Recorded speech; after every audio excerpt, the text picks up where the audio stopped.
கண்டாரும் கிடையாது வீழ்ந்தாரும் சொல்லவில்லை, கண்டாரும் கிடையாது வீழ்ந்தாரும் சொல்லவில்லை, அண்டாண்ட கோடியெல்லாம் ஒன்றாய் சமைந்திருக்கும் அல்லவோ, பறையன் சொல்லவோ அங்கே செல்லவோ நிறமாகுதல்லவோ, ஐயே மெத்த கடினம் உமதடிமை, ஐயே மெத்த கடினம். கண்டவர் சொல்லுவாரா? நான் இத்தனை நாளா 45 வருஷமா நானும் பகவானை பத்தி சொல்லிட்டு இருக்கேன், என்னைக்காவது ஒரு நாள் பகவானை நான் பார்த்தேன், நான் கதையா சொல்ல வருவேன்? நான் 45 வருஷமா கதை சொல்றதுல இருந்து நீங்க என்ன தெரிஞ்சுக்கலாம்? இவர் பகவானை பார்த்ததில்லை. நான் என்னைக்காவது ஒரு நான் பகவானை பார்த்தேன்னா நான் வருவேனா? தியாகராஜ சுவாமிகள் சொல்றார், அப்பா நான் உன்னை பார்த்தேனோ பார்க்கலையோ, பார்த்தால் என்ன கிடைக்குமோ அது கிடைச்சு எனக்கு. அப்ப பார்த்தாச்சு, எனக்கு சம்பளம் கொடுக்குறான், சம்பளம் கொடுக்கிற போது என்ன, சம்பளம் கொடுக்கிறவன் யார் கொடுத்தா என்ன, நேர கவர்ல போட்டு டக்குன்னு வைக்கிறவா ஒரு இடத்துல, சில இடத்துல டோக்கன் கொடுத்து வாங்கிக்கிறவா ஒரு இடத்துல, சில இடத்துல அக்கௌண்ட்ல கிரெடிட் ஆயிடும், போய் அக்கௌண்ட்டை பார்க்கணும் அக்கௌண்ட்ல கிரெடிட் ஆயிடும், அவ்வளவுதான். யார் கொடுத்தாங்கிறத பத்தி என்ன? அதனால எனக்கு அடையக்கூடிய பலனை நான் அடைஞ்சு விட்டேன் இல்லையா? அதனாலதான் சொல்றார், நீதயத்தே ராமா நித்யானந்தூடை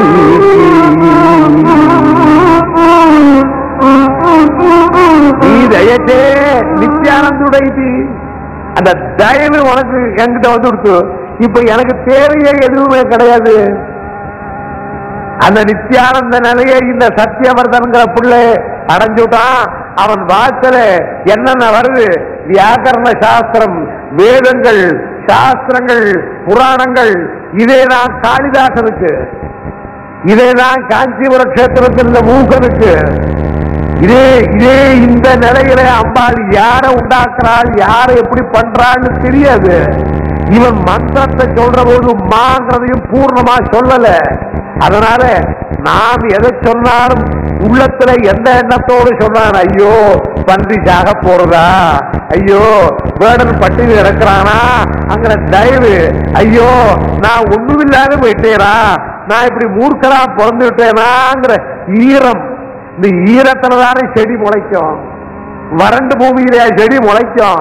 அதனால அந்த ஈரமான நெஞ்சிலே அம்பாள் உதயமானாள். அந்த சத்தியவர்தனை எழுதுனான், நேர அப்பாட்ட போனா, அப்பா வேதங்களை சொல்றான். அவர் முடிக்கிறார், எது அப்பா எதை பார்த்தேன், பார்க்காதன பார்த்தேன், காணாதன கண்டேன்கிற போது அந்த சத்தியவர்தன் மறுபடியும் குடும்பத்துக்கு வரல. அவன் மகரிஷியாய் அம்பாளையே நினைச்சுக்கிட்டே போறான். அந்த நிலையத்தான் சத்தியவர்த மகரிஷி. தேவி உபாசகால சத்தியவர்தங்கிறவர் மகரிஷி. கௌடபாதர், ஹயக்ரீவர், அகஸ்தியர், லோபாமுத்திரன், இப்பேற்பட்டவாழ்லாம் தேவியனுடைய அந்த ஆனந்த நிலையில இருந்தவா. அந்த நிலையில தான் இந்த சத்தியவர்தர் இருந்தார். அந்த சத்தியவர்தனுடைய சரித்திரத்தினாலே நாம் தவறுகள் பண்ணினாலும் தயவோடு கூடவே அந்த நாம் உள்ளத்திலே இரக்கத்தோட நாம் செய்கிற காரியம் தவறு, என்னை காப்பாற்ற வேண்டியது கடமை அம்மான்னு நினைச்சுக்கிட்டியானா, பவமே மிகித்து படி மீதுதித்து படியே மிகித்து குடிதான, பவமே மிகித்து படி மீதுதித்து படியே மிகித்து குடிதான, பவமே இழைத்து நிதியே திரட்டி படுமாய, பவமே இழைத்து நிதியே திரட்டி படுமாய, தவமே மிகித்த பெரியோ விதித்த தவறா பெரிக்கும் நிகராக, தமியே நுனித்த முனையோனியும் சரணான முக்தி அடைவே, சரணான முக்தி அடைவே. இந்த சத்தியவர்த சரித்திரத்தை யாரார் கேட்காரோ அவளுக்கு அம்பாளுடைய கருணை பூர்ணமாய் உண்டாகும். பஜரே பஜமான சம்பிகா, பஜரே பஜமான சம்பிகா, நிஜ பக்த ஜன கல்பனதிகா பஜரே பஜமான சகம்பூரிகா நிஜ பக்த ஜன கல்பனதிகா பஜரே பஜமான சாம்பிகா.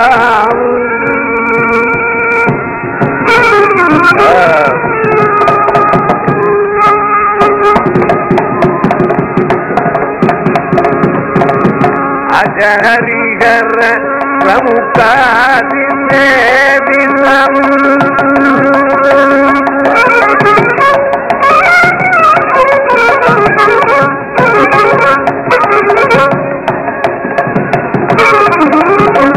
அஜஹரிகர பிரமுகாதி தேவிதம் அஜஹரிகர பிரமுகாதி தேவிதம் அஜஹரி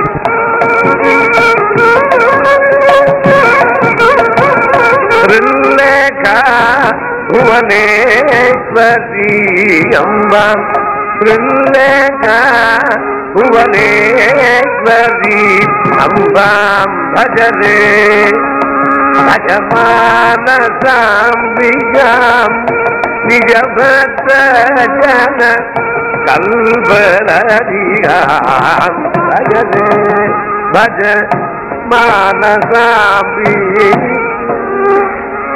வியாசருடைய புத்திரரான சுகருக்கும் மிதிரை ராஜாவான ஜனகனுக்கும் நடந்த சம்பாதத்தும் சம்சாரம் அவசியமா சந்நியாசம் அவசியமாங்கிறத பத்தி வந்தது.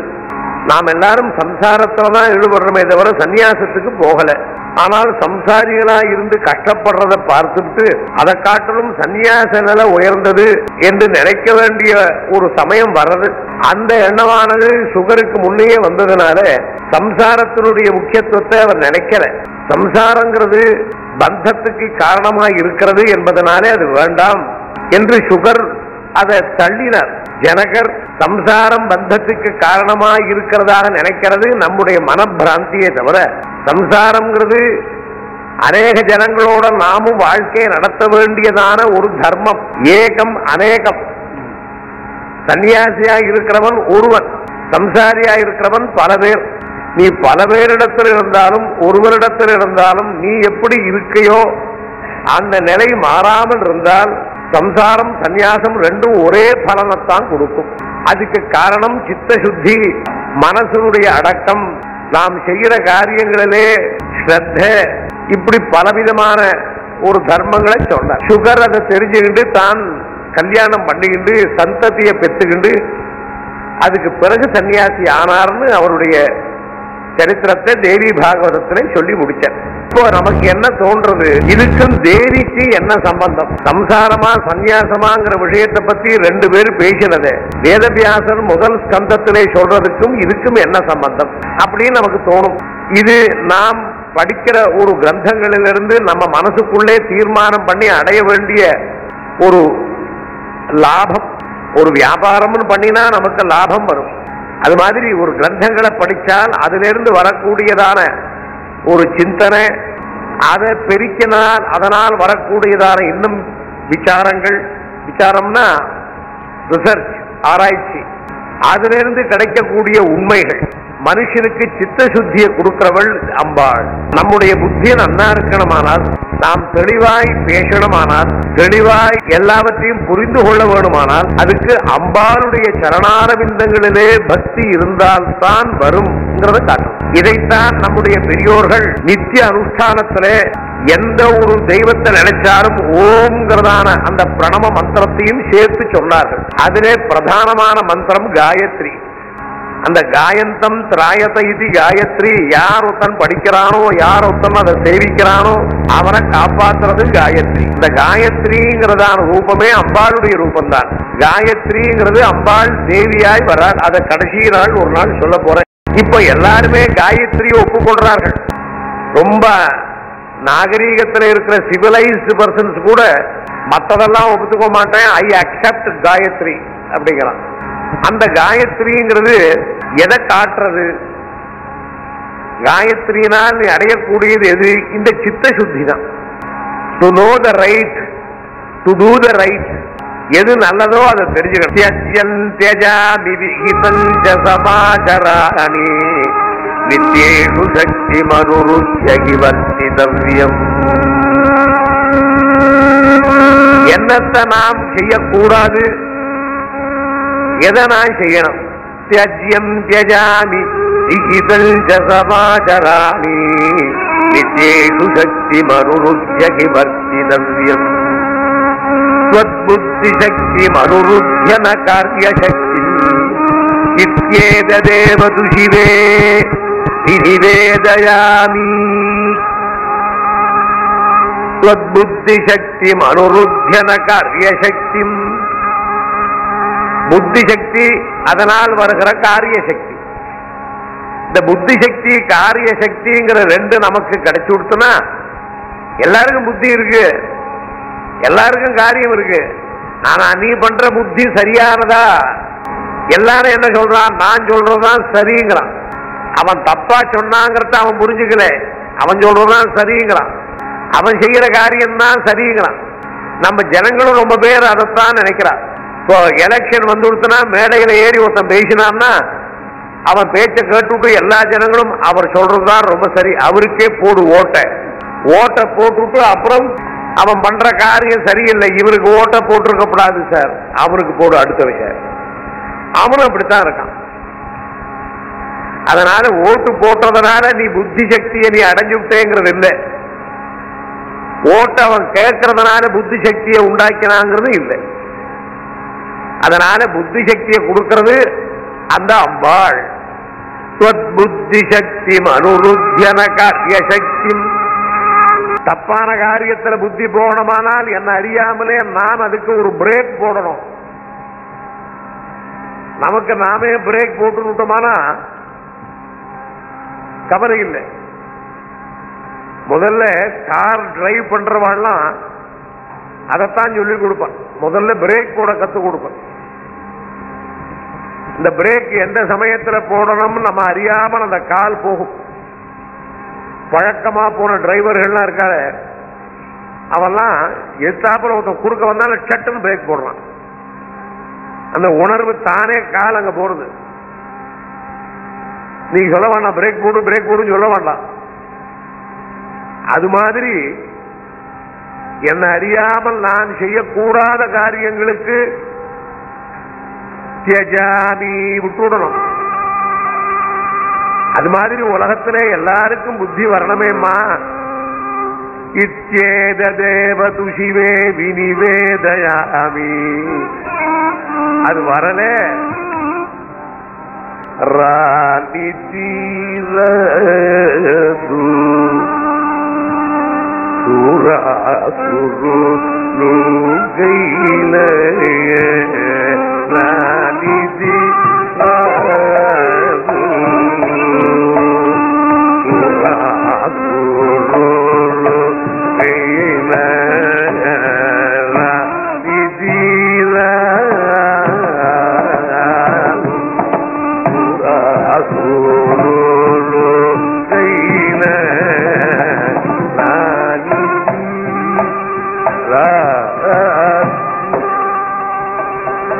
ராணிதி ராது.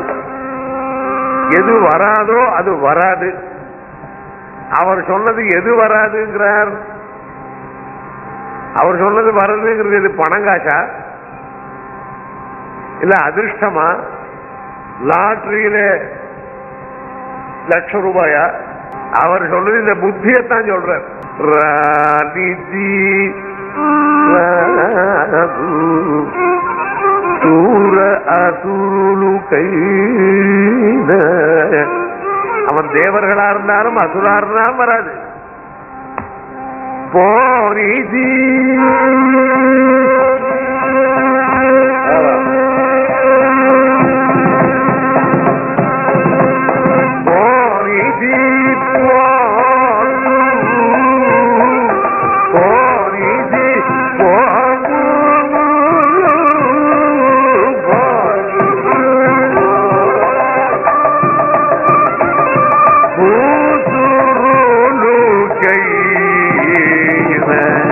ராணிதி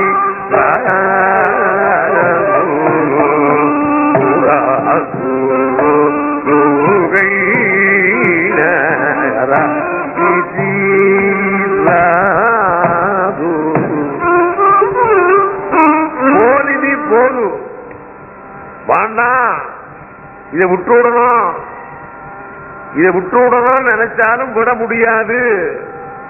நமக்கு அதான் கஷ்டம்.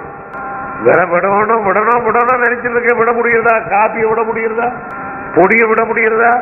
என்ன பொறுத்தவரையிலும் மற்றவாளுக்கெல்லாம் இன்னும் நிறைய இருக்கு.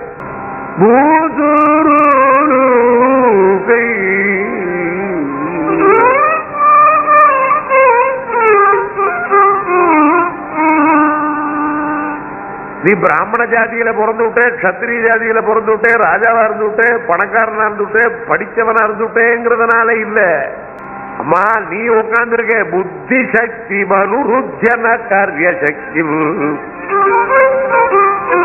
நீ புத்தி சக்தி காரிய சக்தியா உட்கார்ந்து இருக்கிறதுனால ஆட்டி வைக்கிறம்மா. பிரம்மா அவருக்கு படைக்கிற காரியத்தை கொடுத்தவள் யாரு? அம்பாள். விஷ்ணு லோகத்தை ரட்சிக்கிற காரியத்தை கொடுத்தவள் யாரு? அம்பாள். சிவன் உலகத்தை அழிக்கிறவர். அழிக்கிறவர்னா எல்லாத்தையும் தன்னிடத்துல சேர்த்துக்கிறவர். வீட்டை காலி பண்ணலையா? அது மாதிரி சிவன் இந்த 3 பேருக்கும் 3 காரியத்தை கொடுத்தார். பிரம்மாவுக்கு சிருஷ்டி, விஷ்ணுவுக்கு ரட்சணம், சிவனுக்கு சம்ஹாரம்ங்கிற 3 காரியத்தை கொடுத்து அந்த தேவி இருக்காங்க. அந்த தேவியினுடைய காரியத்தினாலதான் பிரம்மாவினிடத்திலே தான் சக்தியா இருக்கா. இப்ப என்னிடத்துல சக்தியா இருக்கிறதுனாலதான் நான் பேசுறேன். அது மாதிரி உலகத்துல இருக்கிற காரியங்களில ஒவ்வொருத்தருக்கும் ஒவ்வொரு விதமான சக்தியை கொடுத்திருக்கேன். பிரம்மாவினிடத்திலே ஒரு சக்தி இருக்கிறதுனாலதானே இப்ப நான் என்ன சொல்றேன், என்னால ஒரு காரியம் செய்ய முடியலன்னா என்ன சொல்றேன், எனக்கு சக்தி இல்லைங்கிறேன். சாஸ்திரே நீங்க 10,000 ரூபாய் டொனேஷன் கொடுங்க அப்படின்னு கேட்கிறார், எனக்கு சக்தி இல்லைங்கிறேன். சாஸ்திரே இங்க இருந்து நீங்க பூனா வரணும் நடந்து வாங்க, இல்லாட்டா டாடர் ஸ்டேஷன் பூனா பண்ணலாம், டாடர் ஸ்டேஷன் வந்து நீங்க நடந்து வாங்க, அங்க போய் வெயிலே இருக்கும், சக்தி இல்லை. கார்த்தாலேருந்து ராத்திரி வரலும் வேத பாராயணம் பண்ணுங்க, சக்தி இல்லை. அப்ப எல்லாத்துக்கும் அந்த சக்தி இல்லை சக்தி இல்லைன்னு சொல்றமே, அந்த சக்திங்கிறது யாரு? அவன் நம்ம இடத்துல தானே இருக்கா. அந்த சக்திங்கிறது ஒண்ணு இருக்கிறதுனாலதான் நாம் பேசுறதோ நடக்கிறதோ செய்யறதோ நாம் இதுதான் பண்ணினோங்கிறதோ அதோட நான் பண்ணினேங்கிறதையும் நினைக்கிறதோ, இந்த சக்தி வேற எங்கேருந்தோ வந்திருக்கு, நாம உண்டாக்கிக்கல. இந்த சக்தி உண்டாக்குறதுக்கு காரணமா இருந்தது நம்ம உடம்புல வரபோதே இந்த ஜீவன் உண்டாகிற போது தானே உண்டான சக்தியை நாம கொண்டு வரல, அது எங்கேயோ வந்திருக்கு. ஆனால் அதுல ஒரு சொந்தம் பாராட்டுறோம். நான் பேசுறேன், நான் உட்கார்றேன், நான் திங்குறேன், நான் ஜெயிச்சேங்கிறதான சொந்தம் பாராட்டி அதனாலே பந்தப்படுறோம். அகம் மமா என்னுடையது நான்கிறதான பந்தத்திலே உட்படுறோம். அந்த சக்திங்கிறது நமக்கு இருக்கிற மாதிரி தான் எல்லாருக்குமே இருக்கு. பிரம்மாவுக்கு சிருஷ்டி காரியத்தையும் சகல புவனமேதத் கர்த்து காமாய தத்துவம் சிருஜதி ஜனனி விஸ்வானே விஷ்ணு ருத்ராஜ முக்கியானே திதிலஜ ஜனலௌகர இத்யேக ரூபா சதகலு நியதம் தேவி சம்சாரலேஷஹ.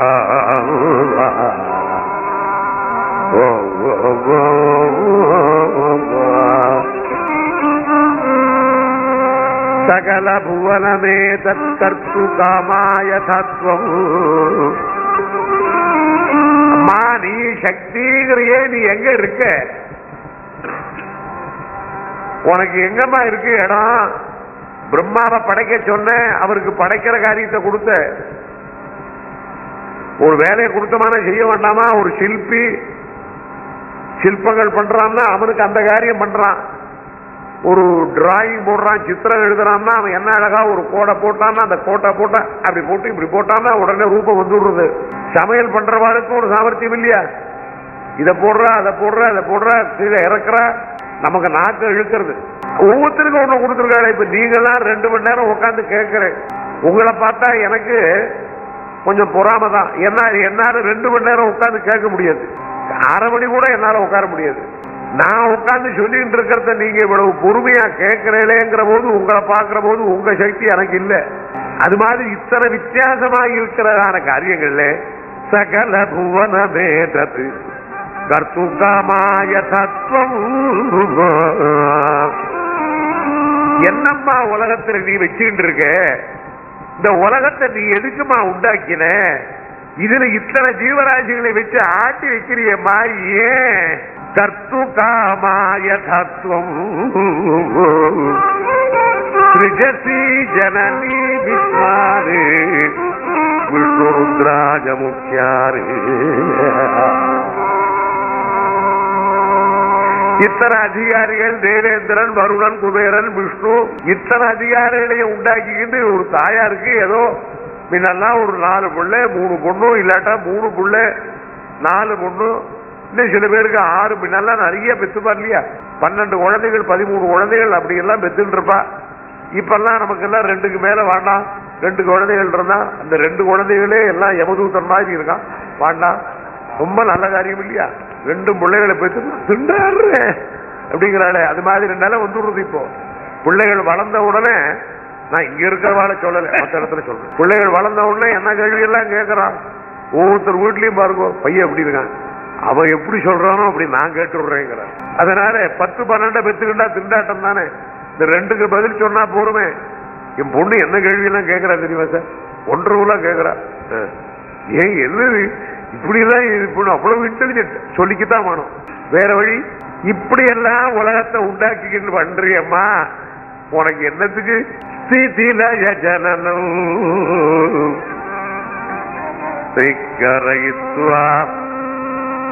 இத்தனை பண்ணி கூட தேவி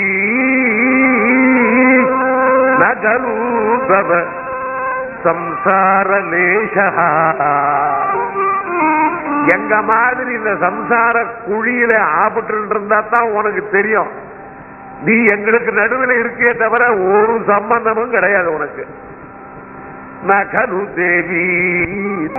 அதனால இத்தனை சம்சார பந்தத்துல எங்களெல்லாம் தள்ளிவிட்டு நீ எங்கேயோ ஒட்டாது இருக்கியே, நீ எங்க இருக்கேங்கிற. பிரம்மா, விஷ்ணு, சிவன் 3 பேருமே என்ன பண்ணினாலாம், தங்களை உண்டாக்கினவாள் யாரு, நம்ம மாதிரி அவளும் விசாரம் பண்ணினாலும் அவளுக்கும் தோழித்தான். 3 பேரும் ஒரு இடத்துல சேர்ந்து 3 பேரும் நம்ம உண்டாக்கினவாள் யாருன்னு கண்டுபிடிக்கணும்னு போற போது அவளுக்கு விமானம் வந்தது. பிரம்மாவுக்கு ஹம்ச விமானம், விஷ்ணுவுக்கு கருடன், சிவனுக்கு ரிஷபம். ஒவ்வொரு வாகனம், அந்த வாகனத்துல ஒரு கருத்து இருக்கு. ஹம்ச வாகனங்கிறது மனசை அடக்கி இருக்கிறதான சுத்தமான நிர்மலமான மனசு வாகனம். கருடங்கிறது சகல வித்தைகள், மந்திரங்கள், வேதங்களுடைய சுரூபம் கருடன். ரிஷபங்கிறது சகல தர்மங்களுடைய சுரூபம். அதனால சிவபெருமான் கால மேல ஏறினார்னா நாமும் கால மேல ஏறக்கூடாது. அவரே ரிஷபத்தில் ஏறி இருக்கார் சார், நானும் ரிஷபத்தில் ஏறிக்கிறேன்னா ரிஷபத்தினுடைய தன்மையே தர்ம ரூபம். கருடனுடைய ரூபமே சகல வேத சாஸ்திர சந்தசு மந்திரங்களுடைய ரூபம். ஆச்சாரிய நேத்திக்கே சொன்னேனே, ஆச்சாரியனுடைய சுரூபம். ஹம்சங்கிறது சாந்தி அடைஞ்சிருக்கிற தபசனுடைய சுரூபம். அதனால 3 பேரும் இந்த வாகனத்துல போனான்னு புராணத்துல சொன்னா நம்ம என்ன நினைச்சுக்கணும், நான் இந்த இடத்துல உட்கார்ந்துட்டு ஜபம் பண்ணினேன்னா அந்த ஜபத்தினுடைய பிரயோஜனத்தினால எனக்கு எத்தனையோ தோணும், புத்தியில தோணும். இப்ப மெடிடேஷனை பத்தி எல்லாரும் சொல்றா, இந்த மெடிடேஷனை பத்தி எல்லாரும் பண்ணுங்க, அது ரொம்ப நல்லதுன்னு சொல்றா. அது மாதிரி அந்த மெடிடேஷனை நம்ம சாஸ்திரங்களும் சொல்லி இருக்கு. அந்த தபசு ஒவ்வொருத்தருக்கும் சந்தியாவந்தனம் பண்ற போதே அதுலயே மெடிடேஷன் இருக்கு, நம்ம பண்றது இல்லை. மெடிடேஷன் அது மாதிரி தபசு பண்ணினா எத்தனையோ அறிவு. இப்ப காஞ்சி பரமாச்சாரியாலோ சிங்கேரி மகா சன்னிதானமோ அவளுக்கெல்லாம் எங்க இருந்து இந்த சக்தி உண்டாச்சு? இந்த மெடிடேஷனாலதான்.